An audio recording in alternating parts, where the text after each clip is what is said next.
জল এসে যায়। আরও একটু ঝাল দিয়ে আমাকেও দাও দেখি।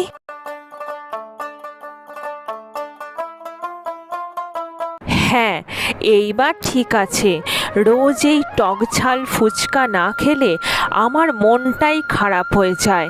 জানো তো, আমার মনে হয় একবেলা ভাত না খেলেও চলবে, কিন্তু একদিন ফুচকা না খেয়ে থাকাই যায় না। বড় বৌদিমণি, আপনি একদম আমার ছোট বোনের মতো কথা বললেন। জানেন বৌদিমণি, আমারও একটা ছোট বোন ছিল। ফুচকা খেতে ভীষণ ভালোবাসতো। বলতো ভাত না খেয়ে ফুচকা খাবে, কিন্তু গ্রামের রথের মেলায় ছোটবেলাতেই হারিয়ে যায়। অনেক খুঁজেছি ছোট বোনকে, আজ অবধি পাইনি। মন খারাপ করো না ফুচকা কাকু, দেখবে তুমি তোমার হারিয়ে যাওয়া ছোট বোনকে একদিন ঠিক খুঁজে পাবে।